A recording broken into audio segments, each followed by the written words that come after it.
Welcome back to the Home Service Expert. I'm your host, Tommy Mello, and today I have Benji Carlson. He's coming all the way out of BC, Canada, Kelowna. Benji is been at Breakthrough Academy. I know you guys are used to hearing Danny Kerr. Today we have a special guest, Benji. Over the last 5 years, Benji has done over 1,000 business assessments. He's talked to over 1,000 businesses and over 2,000 hours really understanding what these businesses go through, some of the dilemmas they drive into, and he's found some common themes. So first, I'd like to know, I know what Breakthrough Academy is, but tell me a little bit about your point of view the last 5 years, what Breakthrough Academy does and why you're there. So, Tommy, we're business systemizers. We work exclusively with contractors, and we help the entrepreneur implement systems, build infrastructure, all the stuff that you know and talk about and love. We, in a very hands-on fashion, help the business owner get that stuff built properly so that the company can scale for the long run. Over the future, it's not so much work for them. It's more fun to run. It's more profitable. Revenue goes up. I mean, you know what happens when good systems get put in place. But there's a whole group of business owners for whom that's an extremely challenging thing to do on their own, and they're just looking for a little bit of hands-on help in doing that. So we have a framework that we implement. We call the Breakthrough Academy Management System. Certainly takes some time. It certainly takes some work, but the results that we see are pretty astounding. So that's in a nutshell, a very quick rundown on Breakthrough Academy. And you guys, so your position is exactly what at Breakthrough Academy? So I do, over the last, my role is going to change over the next year, but over the last 5 years, I've just been doing, my job title has been an assessment specialist. So what I do is assess businesses on their way into Breakthrough Academy. Like you said, I spend doing 90-minute or 2 hours, sometimes 2.5, like long, exhaustive meetings with the business owner to make sure the business as an entity, the organism that is the business, is ready and in a place where we can help it, and what they need sort of matches with what we do, number one. And then the second thing I do is I assess the entrepreneur to make sure that they as an individual are in the right headspace. They have the right attitude. They're ready to take on the work involved, because this is no small feat. So, what I do is a mix of like sales and qualifying, but heavier on the qualifying thing to make sure that if we're going to hand someone off to our coach and they're going to spend hours and hours and hours a month with these people, I want to make sure that they're the right individual to do that with. So that's what these business assessments are. Is it's a 90-minute to 2 hour pretty intensive meeting where I essentially just grill the business owner on their financial situation. How well can you track your numbers? Do you know your KPIs? What does your organizational structure look like? Do you have deliverables for key staff? How do you hold people accountable? I ask them about the recruiting systems, their hiring systems. I want to know about their training and onboarding infrastructure. I want to know about their sales and marketing. And I want to know about their strategic plan and long-term planning. So I thought it would be fine in the refrigerator, but I'll tell you, there's so many businesses I talk to. And so one of the questions, I'm going to go a little off script here, but a lot of people go from being a technician to getting into the business. Mm-hmm. Why is that? Why is it they feel like I'm a great tech, but now I decided I could be an owner? It's the E-Myth basically backwards. And the E-Myth talks about I'm a tech. Why do technicians want to take They all become, most of the business owners you find is, I was really good at what I did, so I decided I should own a business. It's a great question. There's a couple things. I think that there's a level of pride that people like. Ego is a powerful force, and I don't say ego in like the negative way we've come to understand it over the next 10 years, but like a good technician who knows that he's the best person on his crew and knows that he's competent at some point is going to get sick of being paid an hourly rate, and he wants to take on more. So there's like I deserve to do this, or I need to do this part of their mind. And the other thing that I think is more current is like entrepreneurship has become pretty buzzy. Like it's a cool thing over the last 20 years in a way it wasn't before. So there's a lot of, thought leaders and gurus and Instagram pages and podcasts about how easy it is and how great it is to be an entrepreneur, which is totally not the case. It's very, very hard. But that's also like, I think, a force that sort of pushes people to the point where they go, you know what, hell with it. I'm going to do my own thing. Let's buy a vehicle.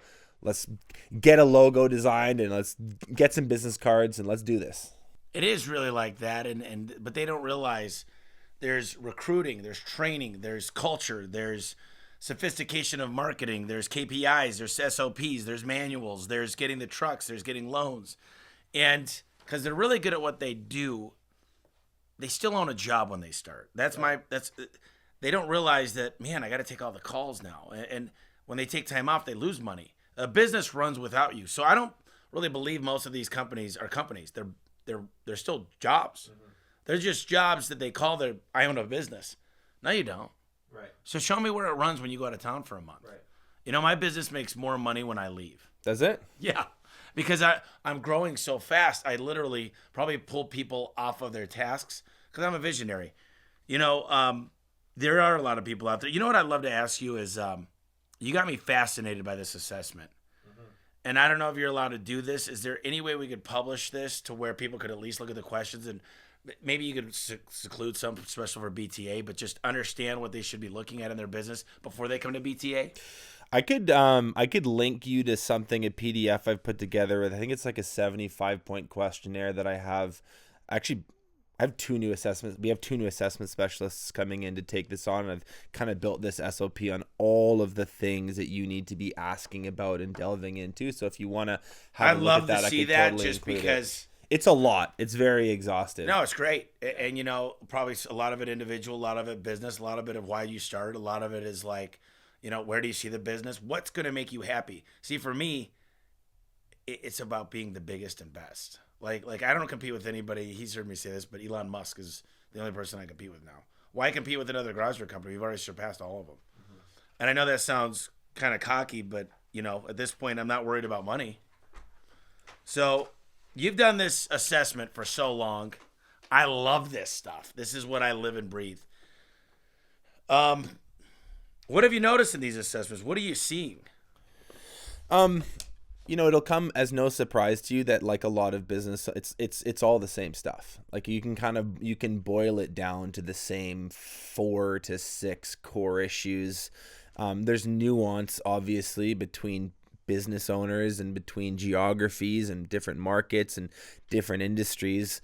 We work with, you know, general contractors, roofers, painters, landscapers, a mix of sub-trades, so electricians, plumbers, HVAC, you know, drywall, and then home service businesses as well. And so there's minute differences between different categories of businesses, but when you really look at it, generally speaking, entrepreneurs are bumping up against the same challenge. And the other thing that I've noticed that I'd love to dive into with you, Tommy, is like there's 3 really major gaps that I think I can point to just from these assessments that business owners are really challenged by. Or if another way to, like, the flip side of the coin would be to say these are areas that super high performers, like elite contractors, have found some way to do an excellent job of, and everyone else is kind of like trying to put out fires, while these 3 areas have really been dialed in by super elite performers. You know, I've got your 3 here, and I'm excited about them, and I just keep writing down ones that I'm thinking of. I want to dive into the 3, but the one thing I find really for small businesses is this mentality of, if I don't do it, it won't get done right. All my workers, they're not very smart. I'm the smart guy, and you have this mentality of, I need to do this, I need to do this, I need to do this. I'm even going to call the customer because they're going to screw it up. And what happens is they're horrible delegators. They end up hating their staff, and their culture becomes really unhealthy. Right. And they try to hire an assistant, and they go, she's going to screw that up, or he's going to screw that up, because they're horrible leaders. Well, those people shouldn't have started businesses. If you just want to be a craftsman and have a van and do your own thing on your own for your whole life. And I don't want to knock that. There's a great career to be had for people who choose that route. That's just not what an entrepreneur is. Sorry. Well, I think that there's a path, because I think all of us were there and kind of frustrated at some point, unless we've got a really good role model that really shaped us, or something like BTA. Right. I think if someone were to start a business within BTA, like going into it, it might be a better choice, because you end up going, all of us at some point, I think, in the business have been a firefighter. Mm-hmm. I mean, you're like, and you smile at night and you go, put out 10 fires today. And then all of a sudden you get standard operating procedures and checklists and manuals in place, and you go, there are no fires. It's so vanilla. Al Levy always goes, man, your life just becomes so easy. And you're like, dude, I got nothing to do. There's no fires. Maybe I'll go break something. Yeah. Let's go break something, or let's grow. That's you're blessed. That's a very, very fun problem to have, and a lot. So like the business owners that we work with are at this stage now where they're not. It's not just one of them. Like they're through that startup mode. They've got a small team built. They have vehicles. They've got some stuff, but to get to enterprise level, they do need a little bit more help. And so that's where we come in and sort of plug in systems on the back end, and they grow. Sure enough. So the first one's very interesting, and it's very interesting to me because I feel like vision is everything. Right. So let's talk about the first big piece that you have on your list here. Okay, so the first big one I've titled Unclear Vision. And so one of the first things I ask a business owner about is, I'm like where is this going? Like, what gets you excited? Like there's got to be some painted picture, some mental image, some dream state business that gets you like really fired up. Like, what do you think about when you drive around your truck between job sites? What do you think about before you go to bed? Like, what do you want as an entrepreneur? And that matters for a couple of reasons. Like we need to have a vision. We need to have a goal in order to coach someone effectively. If we don't have an end point to move someone towards, we're not really coaching. We're just kind of giving general advice. So that's a really important question that I want to unpack early. And like I would say 9 times out of 10, Tommy, like the question gets answered in a very vague way. It's just not detailed enough. So give me an example. So okay, so an example. So tell me your vision. Yeah. So an example. Well, we Well, we definitely want to grow. We'd like to grow, and profit isn't that good. We're making some money, but I'd like to make some more money, and I've got a young family, and so I want to work less too, because I want to be around for my kids. And you're like, okay, I want all those things for you too, right? 100%. But that is to some degree pretty self-explanatory, and the answer I'm hoping to get is like, in 5 years, this is the revenue I want to be at. This is the net profit I'd like to see. These are the KPIs we're going to track. These are the key roles we need to put in place. This is the tech we need to adopt. Yeah, like et cetera, et cetera, et cetera. I love those. Really good answers. And I'll say this too, like the 1 in 10 person who is able to articulate their vision to me in a really clear way, every single time, those ones, like a year later, 2 years later, their business has like 2x, 5x. Like those, when I speak to someone and they can articulate that, I'm like, this guy's going places, or this girl's going places. So what, you brought up a few things. So what are some of the KPIs that you look for? What are some of the commonalities? Like if I tell you, here's how I assess a business. I walk into your business today. I go, right here on the wall, I want you to write down how much money you want to do, your average ticket, your conversion rate, your booking rate, and your cost to acquire a customer. From right there, I could change your business overnight, because I'll find out the biggest hole and fix it. So those are the KPIs I dial in first, and then I look at the financial statements. Obviously, there's cost of goods and other things with the financial statements. But what are some of the KPIs that you're like, are there ratios you look at? Like, what are the ones that you hear commonalities that you're like, that's it, this guy knows it? Okay, so I'll be honest, it's the answer to this question would be quite long-winded, because there's like 16 different industries we work with, and, sure, and a general contractor is looking at gross profit off the job site very, very closely, over under billings. They're looking at budget versus actual. They're looking at AR. Like they've got a whole set of them. Whereas a roofer, they sub out most of the work. They pretty much only care about closing ratio, average ticket, and revenue, whereas a landscaper's got a whole other set of numbers. So I won't go too granular, but I would say broadly speaking, Tommy, if an entrepreneur can't tell me, 3 years from now, what revenue number they would want to be at, what their gross profit margin, their net profit margin they would like to see. And then at least have a bit like a basic laundry list of things that they think they would need to do to achieve that. That's usually a pretty big alarm bell in my mind. I'm like, okay, you have not thought about this to the degree that you need to. Now, I want to like give the entrepreneurs out there listening some credit, because this is legitimately very hard. Like it's actually, we can talk on a podcast and make it sound super easy, right? But like in reality, to find the time, think clearly, write it down, communicate it to the team, revise it quarterly, like that is some actual work.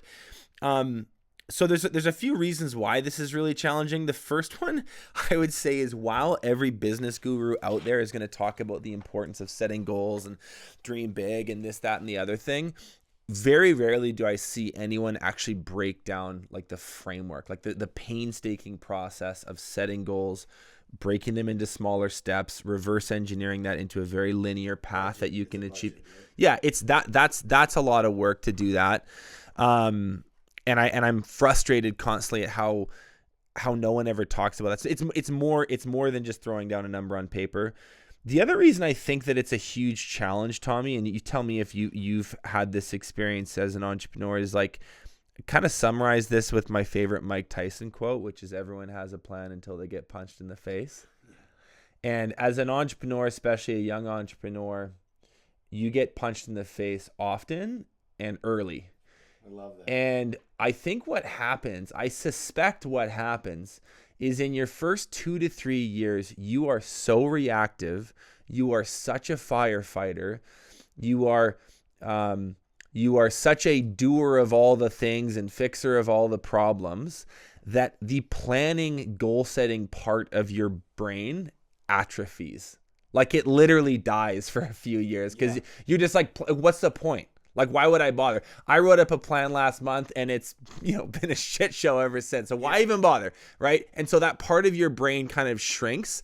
But what happens is, for most business owners, after a couple of years, they will get to a point where it's not all dialed in, but there's enough, they're not like hair straight back 24 hours a day. They do have enough space and clarity to like actually think and go, okay, what are we doing here? And it's really important that when that moment comes for business owners, that they take the opportunity and they do that. There's a lot that you mentioned there, and I do love that quote. I think that it's very difficult for business owners. I mean, they don't teach this shit in school. No. They don't teach finances. They don't teach credit cards. They don't teach compound interest. They don't teach anything about get a loan when you don't need it. They don't teach about EBITDA. None of these things. So at least you guys are out there teaching it. Let's talk about the second one. What's the second really tough point? I want to add a couple really quick points on the planning thing, Tom, before we go to two. So there's a couple reasons why this really, really hurts your business. Like, I think, and I want to be detailed and rather than just sort of generic. The first thing about not having a clear vision is that it's really, really difficult to create buy-in or create a culture. Like, a business that isn't going anywhere attracts people that aren't going anywhere. So if you're trying to like build a dynamic team with intelligent people who are creative, they're insightful, they're problem solvers, if you're trying to create that within your own business, as I know most of your listeners are, and you can't communicate them in stunning clarity, like, this is where this business is going and here's the role you play within it. You don't, you talk a lot about talent magnets all the time. Like, you are not a talent magnet. If anything, you're a talent repellent. Detractor. The other reason it's really hard is, you're a visionary. How difficult is it to make decisions, and how many forks in the road get presented to you on a weekly basis? They're constant. Like, do we go right? Do we go left? Do we do this? Do we do that? If you don't have a really clear vision, really clear plan, those shiny objects are just so seductive, and you will always be kind of going from one thing to the next. And then the other thing that I really, this might sound kind of hokey, but like, if you get really intentional and clear about what you want, the universe has this funny way of helping you out. Like, I do believe in the law of attraction. So if you're putting stuff on paper, you're communicating it to your team, your family, you're saying it to yourself, I don't know, stuff just starts to go your way. You get these coincidences. You get a key hire that kind of like falls in your lap out of nowhere. You get this contract. You're right. That You're you right. thought, I love that notion. You know, you said something earlier, and it really hit. I got on here, the shiny light syndrome for business owners. We go, oh my gosh, my buddy bought a bar and made $300,000 last year. My buddy bought a tanning salon. My buddy's doing COVID tests. All of a sudden, it's so easy without a plan to veer off of it. I mean, there's so many people that say, I mean, listen, my buddy bought a gym, right? We're going to do yoga class. Whatever.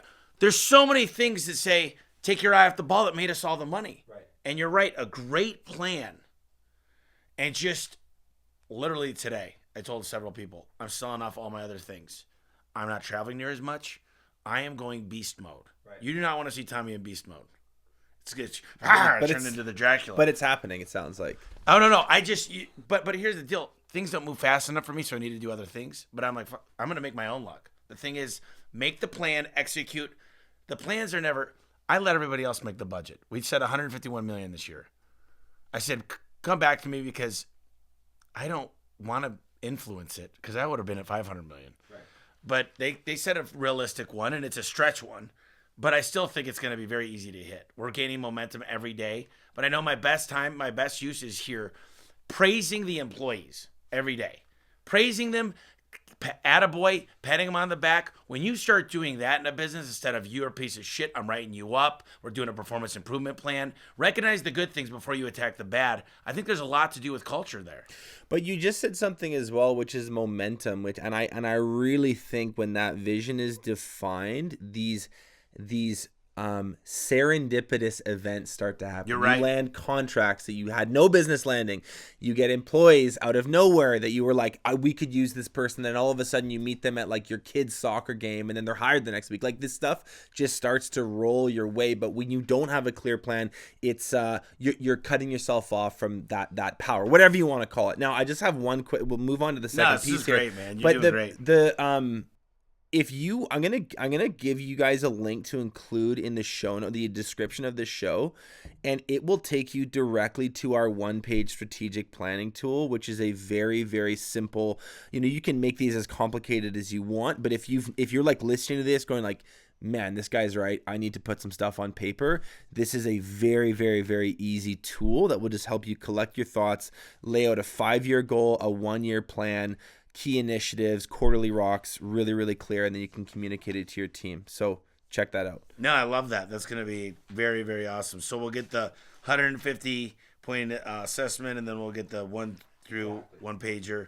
So let's go to number 2. This is a good one, and there's actually a book, I think, called this. So the second piece is I've just titled Tough Conversations. And so one thing I ask a lot about with business owners is their leadership, their culture.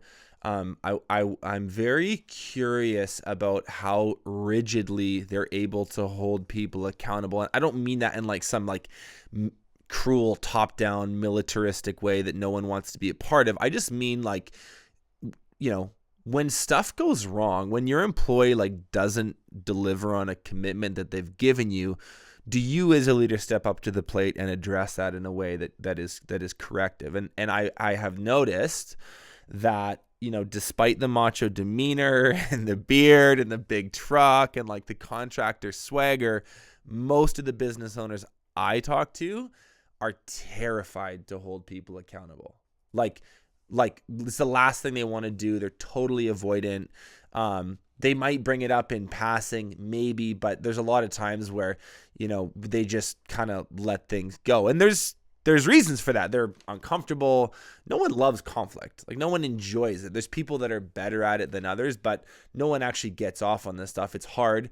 I think another huge reason is like this labor market is so tight that it's hard to do it because you're scared of losing. You're terrified. You're like, if this guy leaves because I tried to hold the line one time, like I am screwed. So I think that there's a bit of a fear mentality there. Have you kind of noticed the same thing? I got to tell you on this notion, I think it's because a visionary has no purpose doing those things. A visionary's role is to keep the vision, keep the momentum going. They need to find an integrator. They need to find that person.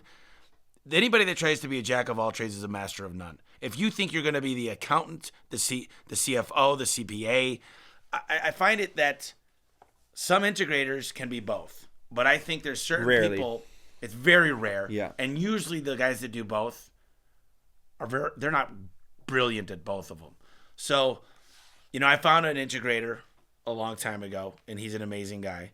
And now there's several integrators within the business because I needed one in marketing. I needed one in the finance. He was operations, and he's building something bigger and better, which is the umbrella, which is freedom, Garage Door Freedom. But ultimately, I find it that we try to find people that are like us, and that's the biggest mistake. Mm-hmm.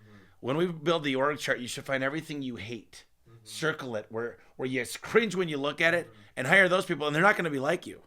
And I think that's the problem is we hang out with guys we'll have a beer with, we find guys we can talk about marketing with, and then all of a sudden, we don't have the people we need in the company. No, totally. It's like, why can't you be more like me? And it's like, well, because they're not. And that's actually what you want on some level, especially for an integrator. Do you remember a point at your career? Are you still at this point where you hated tough conversations or you shied away from them? Like, were they hard for you? How do you deal with those? It's really weird how this works. The closer you are to me, the more difficult conversations I'm willing to have. Think about it. I will have a tough conversation now with my sister, my mom, my niece. I'll have a really tough one with my girlfriend. I'll have a tough one with my dad. I'll have a tough one with the top guys that have been here a long time. Okay, key staff. Key staff. But staff. when it's a newer person, what I try to do is I've always hired people saying I'm the good cop. I have a hard time because if I'm the asshole, I was gonna say butthole. If I'm the asshole, people go to Indeed, they go to Yelp, they go to Google, they go to Glassdoor, and they say the owner's an asshole. And I just got sick of seeing that, sick of getting reviews removed, but saying these guys were employees. So I said, do me a favor. I'm gonna be the teddy bear that everybody loves. I'll have tough conversations with the key staff. But I got to tell you, it is difficult. It's not something that I've been very good at. I'm probably one of the worst communicators there's ever been. But I love communicating with those closest to me. But they know. They know that I wear everything. There's no way. You can't tell I'm not upset. Right. So they kind of dig it out if I'm like, oh man, so there's no hiding it. I'm not great at the one-on-ones and all this stuff. I hire people and I say, here's what I think it's important. Speaking of this, realize your weaknesses. Realize your biggest weaknesses first, and you'll start dominating. Fill those voids. Private equity companies, what they do is they build a grid, 4 grids, and they find out who is in your top management. Where do they fit in the grid? They find the missing grid or the low impact grid that there's not a lot of people. They hire for that grid, the company five times. Because you need a balance. You need that personality gap. You need that person that's willing to take time and sit down and have those tough conversations. Totally. So, I would say for the business owners out there who are doing like, $1 to $5 to maybe $10 million a year, you're not at the stage yet where you have integrators. You're not at the stage yet where you can delegate tough conversations to other people yet. You'll get there. You're still at the stage where you have to do all this yourself. There's a quote that you know who Sean McVay is? That sounds familiar. He's the coach of the LA Rams. You kind of look like him, actually. So they just won a Super Bowl. Yeah. That's what I kept getting. They're the Super Bowl. So they just won a Super Bowl. Sean McVay is the coach. He has this mantra, and it's right on the wall of their locker room, and it's the standard is the standard. The standard is the standard, which I just love. It's like one of my favorite quotes. And in business, right, my interpretation of that is like the goal is excellence, and that's like there's no ifs, ands, or buts. It's non-negotiable. It never will be. That is the goal. And whether you're a custom home builder, a landscaper, your garage door company, or a roofer, whatever, like you can apply that to your business, and I'm sure a lot of you have. Now the issue is that human beings by default deviate from that standard. Right? The LA Rams are going to miss a pass. They're going to lose a game. They're going to make mistakes. And that's okay. But baked into their DNA is this attitude that we will always be going for the standard. And so my point on this is like a fear of tough conversations is a hugely inhibiting thing for a business for a couple reasons. One, it's freaking expensive. Like if you shy away from like holding the line with people learn that about you and they milk you like over the long haul. Like if you just like, I don't want to deal with this right now, that accumulates over time.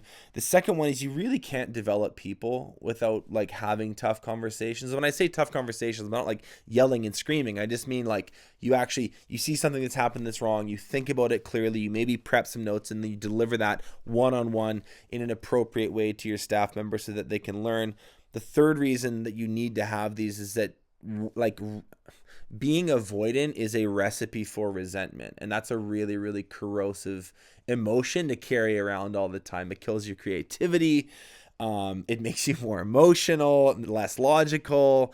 It'll literally make you miserable. So my advice on these really quick, if you have any thoughts, chime in on it too, Tommy. Like my thoughts on this is you have to like begin to approach these from a place of caring. We had a guy on our podcast on a few months ago who we just talked about this specifically, and he's like, what I do when one of my project managers like botches a job, he's 30% over budget, and there's a customer complaint, I don't like go in there yelling and screaming. I say, hey man, listen, I care about you so much that I have to address this with you.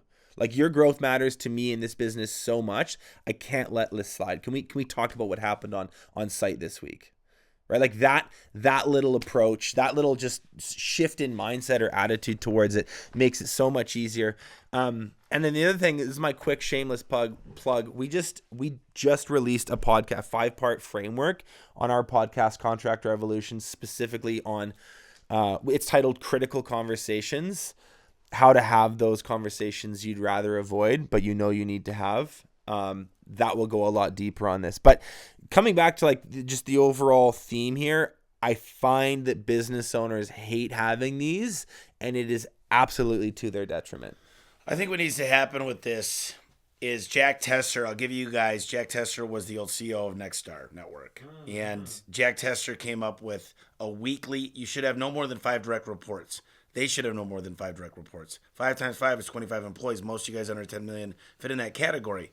So I say even Jesus Christ only had 12, and that was 12 disciples. And he's the Lord. So the thing is here is when people come in and they can present to you and they show you the results, and there's a data integrity team, they're basically confessing to you, and there's a checkup, there's a process in which they have to give you the results that you guys had discussed. So half the meeting is about previous, half the meeting is about what's coming. Right. And when you could have those type of meetings that are very proactive, somewhat reactive of what happened, they've got to kind of tell you, and you'll say, well, what do you think what happened there? And another thing is, listen, I want to protect you, but what we're doing here is growing a business. And sometimes I have to sacrifice one to save all. Right. And COVID, we did pretty good. We kept it under 5. We went through a sheet. And rated every single employee. Put their pay, put what their success is. And we said, can we live without this one? Right. And we could live without a few of them. And we were prepared to go down to a crazy amount low. Like skeleton. I mean, I was ready to run jobs again. Yeah, right. I didn't know what was going to happen. Right. I thought there was going to be military trucks in the streets and all kinds of stuff. At the beginning of all this? Oh, I didn't know.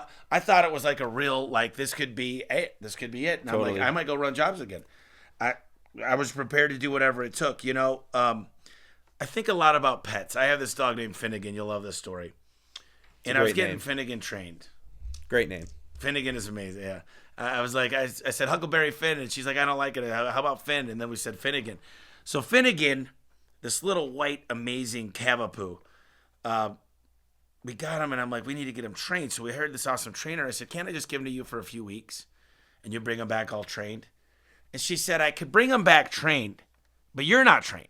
You're not going to know the right things to do. Here's what we want with employees. This is the problem. People say, can you train my people? I could, but you're going to fail to keep them accountable. You're going to fail. So yesterday I'm walking without his choke collar, and he's pulling, tugging away, and he's going every which way. I put the choke collar back on, and it's been weeks since I put it on, right at my heel. I said, heel. He's right there, perfect. And the thing was, I was trained because I went to training with him. Right. And the deal is, unless the owners and managers are trained properly to hold, you can send your CSRs to all kinds of training. If you can't hold them accountable, examine their KPIs, make sure they're following the SOPs, build a data integrity team, you will fail. The buck stops with you, the leader, and they know that. So the third thing that I want to go deep on with you, because I know, like, I listen to your pod. I know you talk about this a lot. You've got this is, and I'm glad you do, because it really is the crux of the issue with all this, which is the third piece most contractors really struggle with is attracting talent. So obviously I will talk about team. Who do you have? Who do you need? What are you doing to find them? Like, what does your hiring funnel look like? Can you talk to me about your tactics? And again, 90% of the time, I would say just holistically, their recruiting and hiring systems are woefully inadequate. Like, They're failed. They're not even there. They don't have any. They're non-existent. They say, well, who's your recruiter? Well, I have somebody that works at a temp agency, and I put an ad on Craigslist, and I do an ad on Indeed, and I tried social media. It didn't work. Here's the deal. A lot of us have had bad experience with a recruiter. But when you're talking about a C-level person, you do not want to hire somebody that doesn't have a job. Right. You don't want to find somebody on Indeed or Glassdoor or Monster or Career Builder or all these places.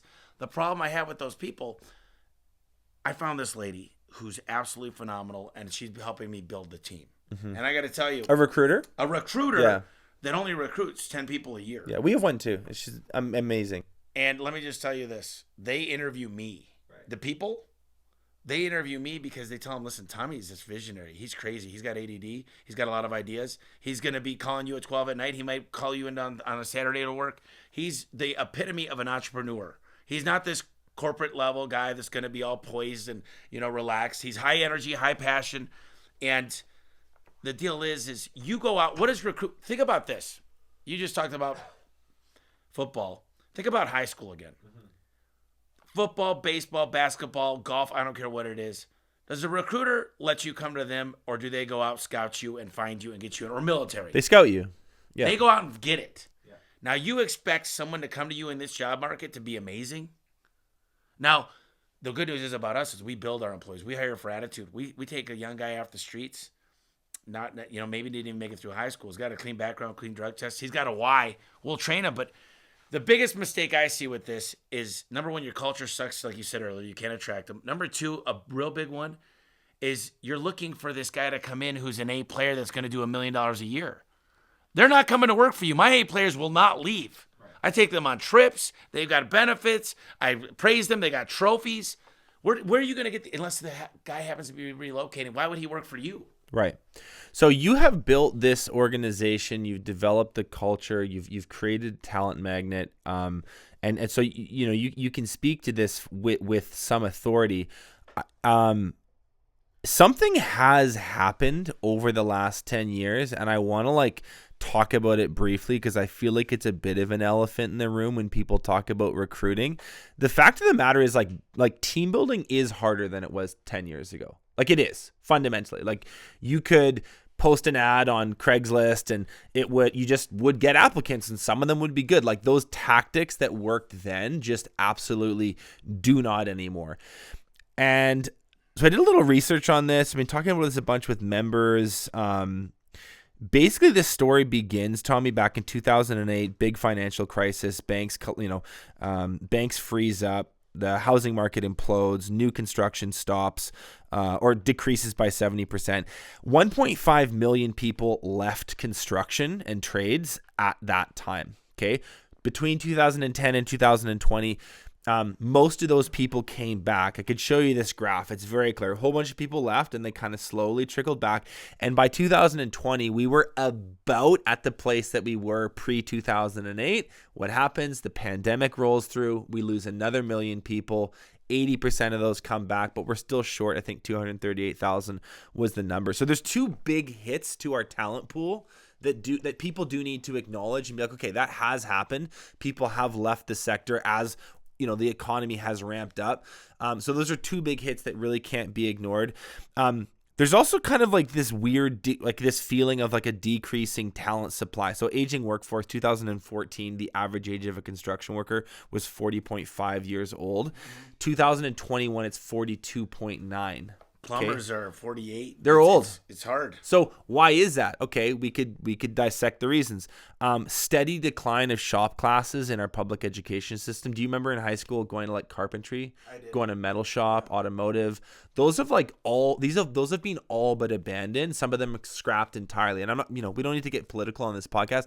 I don't think that was a good idea. And I think I speak for a lot of us when I say not the best piece of policy there. So decline in shop classes over the last 2 years has been a bit of like a depending on where you live, there's been some subsidies through COVID for people to stay at home and not work. And agreed.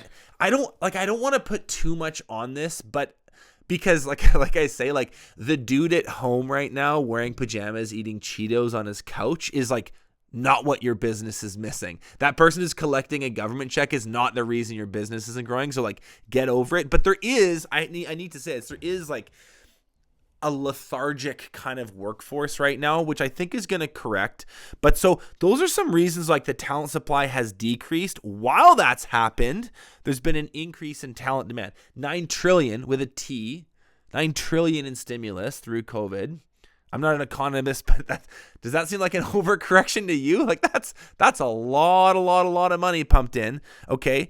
Prime interest rates parked at an all-time low. Travel restrictions, border closures, a lot of like restaurants closed down, nowhere to go and do stuff. So all this, like, while homeowners' relative wealth has gone up, the places where they would spend their disposable income has been like, there's nowhere to go. Where's it gone? Home services, renovations, landscaping. Let's paint this thing. Let's roof this thing. Let's do something to our home. And so contractors have been booming, which is why anyone with half a brain and steel-toed boots is working already, which is why people are feeling the pinch. So, I need, like, it should be said, like, there's some actual macroeconomic factors here that do need to be considered if you're like wondering, man, this feels harder than it used to. It is.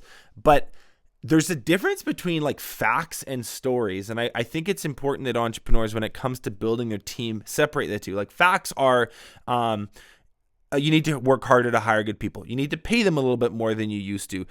This is going to be more work. Those are facts, okay? Stories are like, millennials suck, Gen Z suck, the government's ruined the workforce.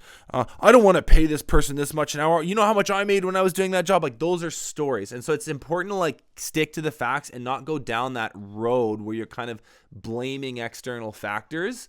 Because while it's seductive and makes you feel better, it comforts you over the short term, you're really shooting yourself in the foot before you even try to solve the problem, which, you're operating in 2022. You've got growth plans for the biggest year ever. That's going to need people, right?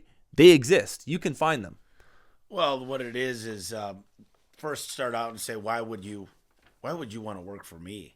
And if you can't fill a list of reasons why, right, I need to look at everything. What I try to do is I try to read a lot of books on waste, reward, employees, gamification.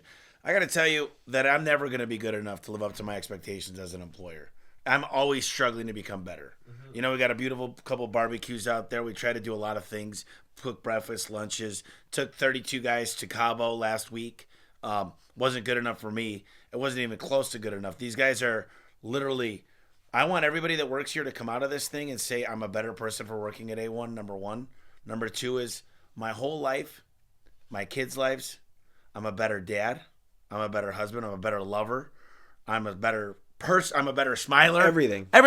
I really want that. Mm-hmm. I want it to be an experience here at A1. And for me to want that, I'm telling you, there's certain things that I've noticed that if I want, it kind of, you're right, the world's a crazy place. It kind of manifests itself. Mm-hmm. And the employees see it, and then they start to recruit for you. And then you start to become this magnet.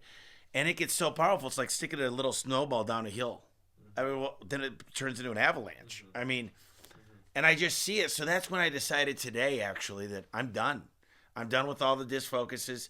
I am so energized, so pumped up. And the number one thing I need is to turn every single one of my employees into promoters, right, and recruiters. So one person might be great face-to-face. I put them in a B&I group, and I reward them, and I show them how to track it. The next person might be a social media guru. We blow up their Instagram and Facebook and Twitter and their TikTok. The next person might be just good at church, and they're great at church, and they're in the band at church. The next person might be a soccer coach for his kid. I will figure out a way for each of them through interviews, just like you have your assessments. I'm going to assess each and every one of them to become amazing promoters. And I think when you start thinking about how always be closing to always be recruiting, you start closing the gap. And I'm not as much as I love the word top grading, I think most of the management needs to be top graded at most companies because they don't give the coaching the person needs to succeed. Why would I want to work for you? What? Because they got an iron fist and I'm going to get in trouble if I don't do it. Give me reasons to try harder. What's my life? What's in it for me? Always put yourself in the shoes of the employee.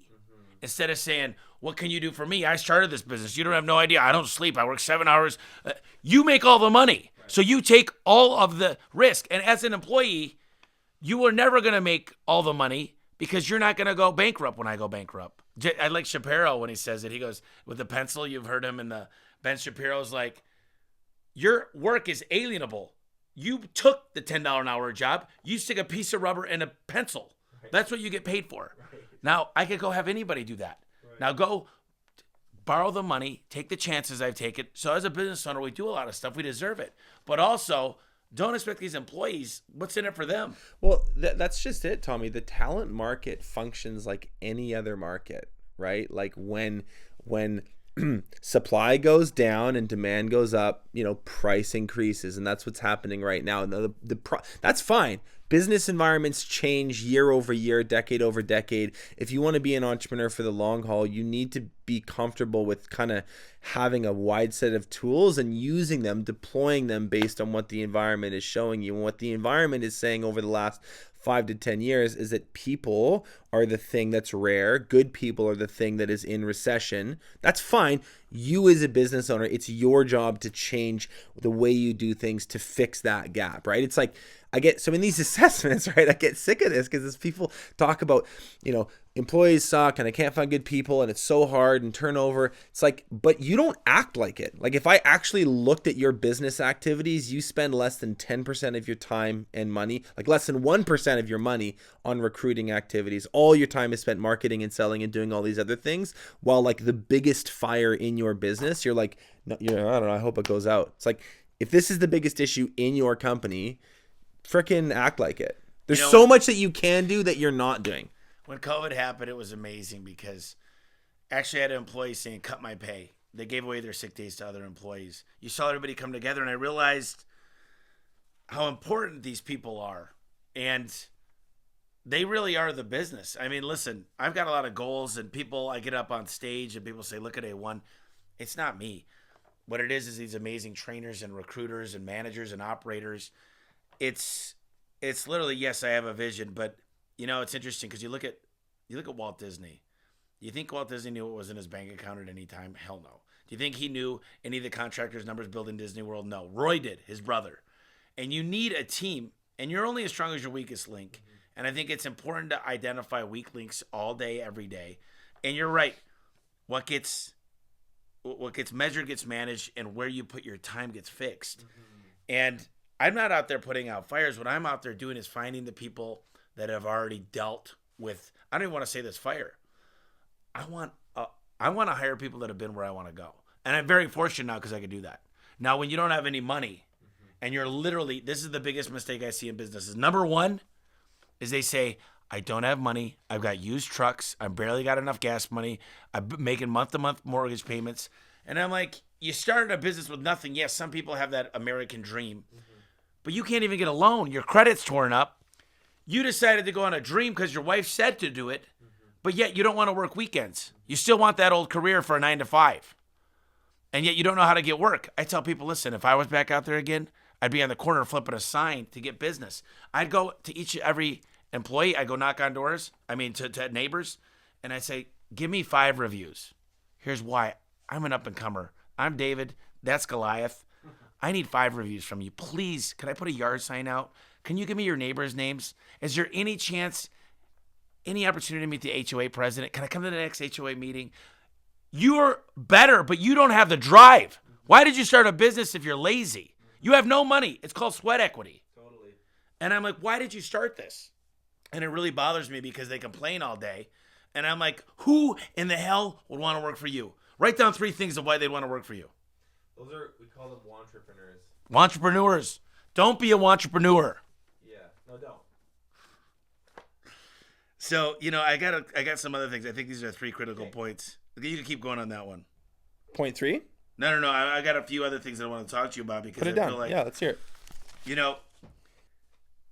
I feel like a CRM for me, done properly with the right SOPs, the right manuals, it's impossible for me to run without technology. I mean, in this day and age, I'm texting the customers on the way. It's automated. I'm able to reconcile bank statements, which would take 3 employees to do. It does it automatically through software. I mean, just the matching principles in accounting, just the things we're able to do with the fleet management, gas, like everything we do. I'm literally running over 20 different technology systems. Yeah. You got 20. Pretty big tech stack. And I got to tell you, I look at companies that they're barely getting started with a CRM and they say it doesn't work right. They say it doesn't work for my business. And I go, what city are you in? Because I'm coming to work there next. I want to go, you're making money? I'm coming into your city. Because if you can make money still on paper, I'm going to flush you.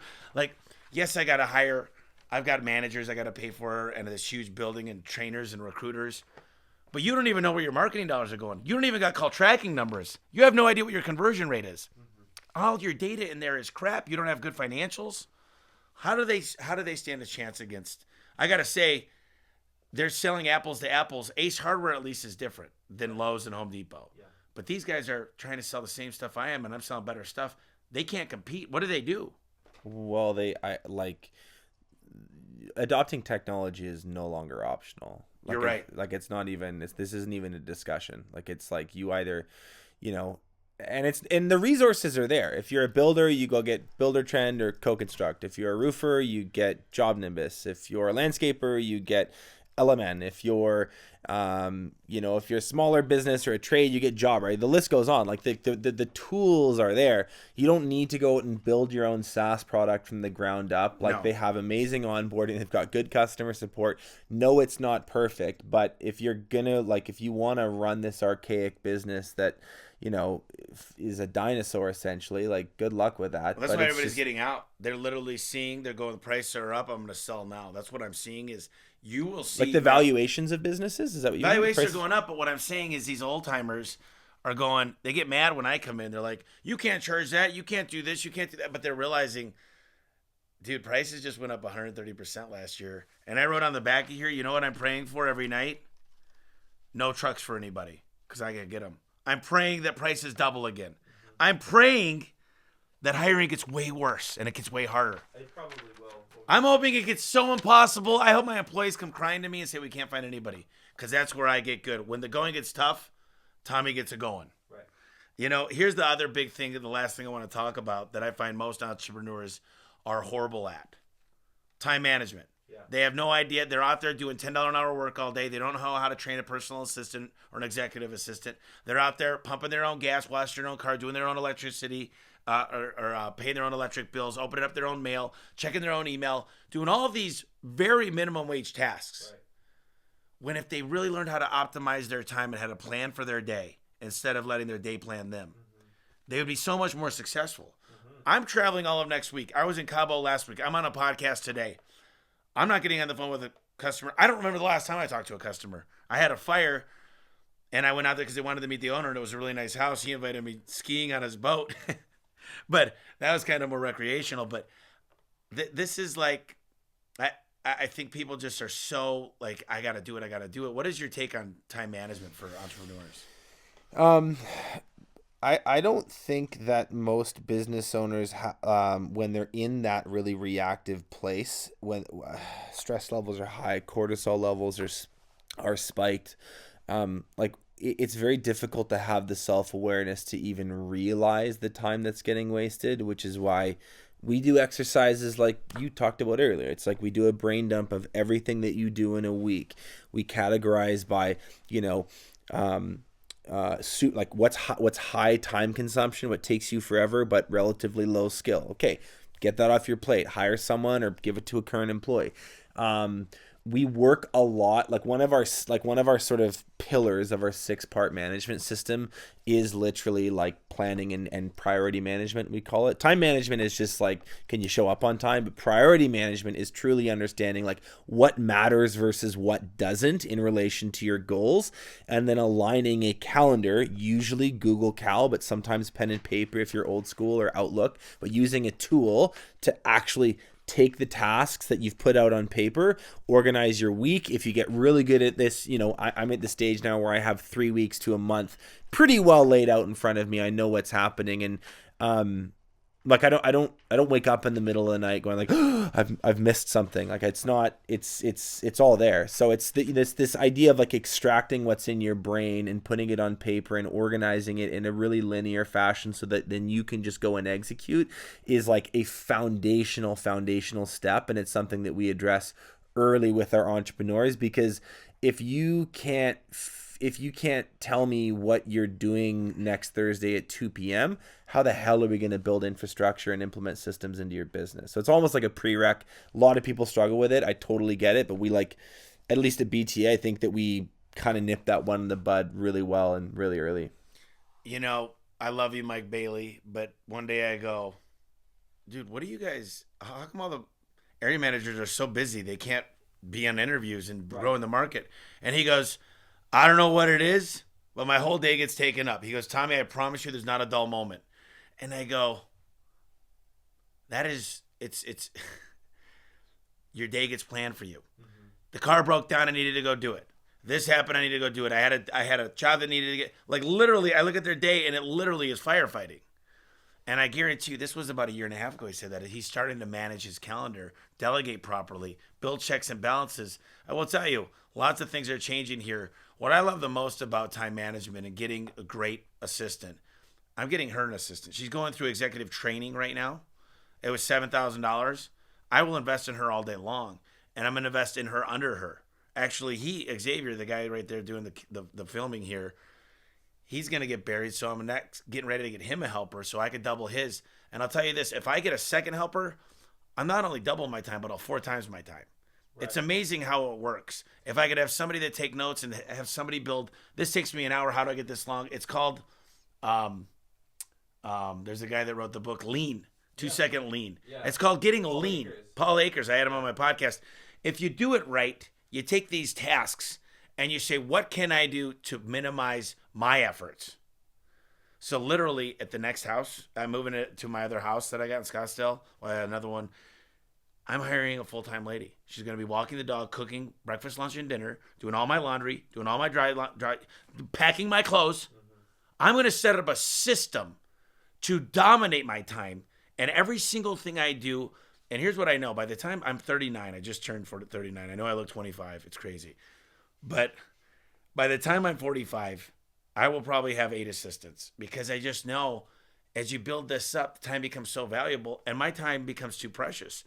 My time's best spent praising people, because only the owner could do that. Well, I think the best way to put this is like Bill Gates and Elon Musk have the exact same amount of hours in a week as like your lowest performing friend from high school who is eating nachos. Right? It's like they have the exact same hours. Like they're not playing different cards. They have the exact same hours. They're just able to optimize those hours and what they spend them on. So your idea of like multiplying, creating leverage is absolutely a fact, and it's a hallmark of all high performers. Listen, Benji, you're an amazing guy. If I were to get a hold of you, what's the best way to do it? Okay. Our podcast called Contractor Evolution is available on every single platform, Apple Podcasts, Spotify, wherever you get them. Go check it out. We release every Wednesday. That's our podcast. If you want to check out Breakthrough Academy, it is www.btacademy.com. So www.btacademy.com to find Breakthrough Academy, which is the coaching consulting organization that I work with. So that's where to find us. And what's your favorite 3 books that you recommend? Okay, there's three. One is called Made to Stick by Chip and Yeah, Dan I got Heath, the- and it's about how to make ideas compelling and how to make yourself memorable. So if you're in sales, marketing, you're a trainer, you're a leader, and you want people to like listen to what you say and do something with it, it gives you a framework for how to do that. Most people are so boring, Tommy, and I hate that. I hate that. Be colorful. Like make a mark, be memorable. So that was a huge book for me. Building a Story Brand by Donald Miller completely changed the way that we designed our brand. If you're trying to build a brand, you want to communicate with customers better. It's an Customer the hero. Make the customer the hero. You're not the hero. They're the hero. You're the guide. Unbelievable book. The third one, just touching on the last thing we talked about, is called The Power of No by James and Claudia Altucher. Not The Power of Now, which is a very famous book, also good, but The Power of No is about how to say no to things, which what we just talked about is like what you need to get good at as an entrepreneur is learning to say no to the right stuff and yes to the right stuff. So this is a really, really great read on how to do that I loved. One quick comment, and I'll close this out. I'll let you close this out. I never say no. I say, now's not the time. Let's address that later. Because as an entrepreneur, it's almost impossible. I'm like, let's just revisit that in 6 months. Because we have such a hard time saying no. And I heard a really smart guy, I think it was Roland Frazier or somebody, he said, I don't say no. He goes, it's just too difficult for my brain. I think about it. I just say, now's not the right time. Maybe we could revisit in 6 months. And I keep pushing it down because entrepreneurs have a hard time saying no. They do. So I got 2 other books on that. Gary Keller, The One Thing, and then Essentialism by McRiven. So close us out. What's one thing that you want to tell everybody right now they need to do? Obviously, Breakthrough Academy, but really, what do I do? What do we miss? What's something I could do for my business? What's the biggest thing today? Just be super real with yourself. If you've left this conversation and you're like, yeah, I actually don't have a very clearly defined vision for my business over the next few years. Yeah, I'm not very good at having tough conversations, and I've noticed that my business is suffering as a result of that. And yeah, I really, really struggle attracting talent. You cannot fix what you don't acknowledge in the first place. So if that stuff lands on you, if that resonates, like accept that and then know that there is a plethora of tools and help, advice, books. Breakthrough Academy is one of them. If this if this hits you between the eyes, check us out, but just trust that there is so much stuff out there to help you and go do something about it. I got to tell you, brother, Benji, it's a pleasure, my friend. This is a great podcast. Thanks for having me.